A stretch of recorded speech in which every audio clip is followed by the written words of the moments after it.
Hey, welcome back. We've got another installment of Logistic Growth.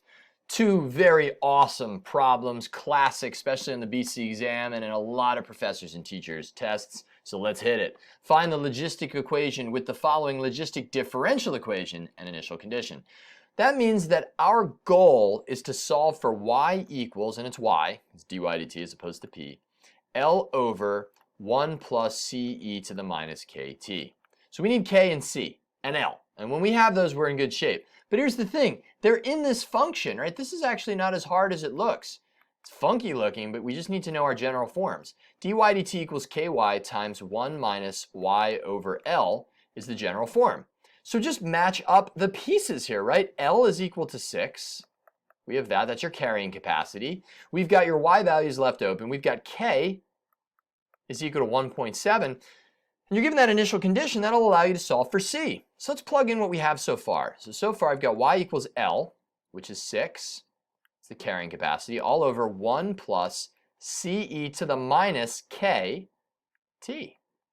All right, we're in great shape. So we still need to solve for c, and then we'll have a usable function where we could plug in t or y and solve for one or the other. So I'll plug in when t equals 0, we'll get out our y value. So our y value is 2. When we plug in t equals 0, that's 1 plus ce to the negative 1.7 times 0 is 0, right? You're plugging in 0 for t. So that ends up simplifying to 6, that's a 6, over 1 plus c, because e to the 0 is 1 times c is c. So now I'm going to multiply both sides by 1 plus c. Literally want to clear out that denominator, and that allows us to solve out the equation. So that's going to be 2 plus 2c. These divide out, and we're left with 6. Solve for that, not so bad. Subtract 2 for both sides, we get 4. 6 minus 2. Divide by 2, c is equal to 2. Why do I like that? Because we can plug it into here. So whoop, once we do that, we're going to get ourselves our answer, which is what we were asked for, the logistic equation. So it's y equals 6 all over 1 plus, you're going to think that's how I say over from now on, because I say it like that so often, e to the minus 1.7 t. That has become our very useful logistic equation. All right, I've got one other problem in this video. It's very similar to what we just did before, yet also a little bit different. How? Well, you're being given this information. So you're given dy dt equals this, f of 0 equals 8.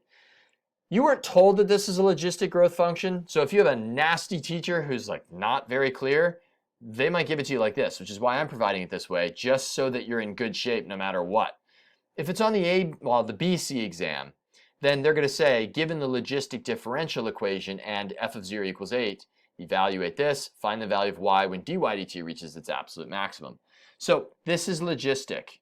Doesn't look logistic, but we got to get it in this form, in a logistic form. dy dt is equal to ky times 1 minus y over L. So if you're not told this is logistic, man, is that a tough problem. But we suspect that it is. It's being asked, like questions around that fact are similar to the questions that were asked for about logistic problems, but you should be told by a good teacher that it's a logistic differential equation. You'll be told that in the BC exam for sure. Okay, so dy dt equals ky times 1 minus y over L. We want this to look like that. We'll have to factor out to get a 1 in here. So how about we factor out an entire 3/5 y? Watch what happens. So I've got dy dt equals, and we'll take out 3/5 y. The reason why I do that is I wanted a 1, right? And that'll do that. Plus I now have a k times y. Isn't that cool? And now we'll have minus. Now when you factor out 3/5 y, that y squared becomes a y, because y times y is y squared. When you factor out numbers, you're essentially dividing by the number you're factoring out, right? That's what factoring is. So we're taking 1/120th.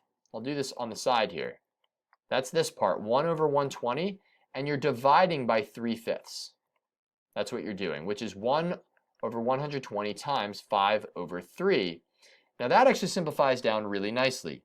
5 over 120, let's see, that goes into it 24 times. So you're going to end up with 1 over, this will be 1, this is going to be 24, and that's going to be 72 when everything's multiplied out. So that ends up being 72. And if you multiply 3/5 y times y over 72, you will get back y squared over 120. And boom, you've got yourself a logistic differential equation. So if you're asked for the limit as t goes to infinity of y, that's the carrying capacity, right? That's always the carrying capacity in a logistic growth function, and that's equal to 72. Now, if you don't believe me and you're like, dude, Groden, I so don't believe you, I guess you could solve for the logistic growth function, right, the population function, and say y of t is equal to L over 1 plus CE to the minus KT. We could go this route. This is a lot longer, so this is the other way to get to the answer of this. Now we plug in what we have. We have L as 72. We have K as 3/5. But that's really not going to matter in this exact problem. You'll see why in a second, times T. Now, you're given f of 0 equals 8, or y of 0 equals 8. And so what we can do is plug in 0, and we'll get out 8. And we'll solve. So that'll be 72 over 1 plus c.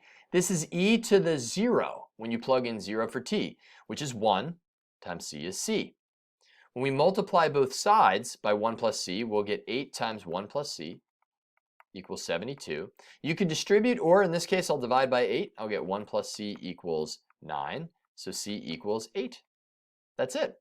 So c in this case does end up equaling 8. That is not common that such a thing happens, but in this case it did. So now, does any of that matter? Sure it matters, because the limit as t goes to infinity, as I showed you earlier in an earlier video, as t goes to infinity, all of this goes to 0. E to the negative infinity goes to 0. So you get 72 over 1, which is 72. So did you have to go through all that and get your equation? No. I mean, that to me is a waste of time, but it does work, right? You have to be able to look at that and say, as t goes to infinity, this whole thing is going to 0, and 72 over 1 is 72. Last but not least, find the value of y when dy dt reaches its absolute maximum. Well, I'm going to justify this one. So we'll just say dy dt reaches an absolute maximum. So reaches an absolute maximum, don't abbreviate on your test, just for me to do, because I'm lazy, reaches an absolute maximum when y equals half the carrying capacity. So when y equals L over 2, which in this case is equal to 72 over 2, which is equal to 36. That's awesome. You got to know that fact, that again, dy dt is at its greatest, or y of t is growing at its quickest, or the point of inflection, they all mean the same thing, occurs at or when the population is half of the carrying capacity. All right, that's it. I will see you in the next video where we are going to do a proof of how to go from this function to that function, just in case you're wondering where it comes from. All right, you don't have to know that, but I can't wait to show it to you. I'll see you there. Peace.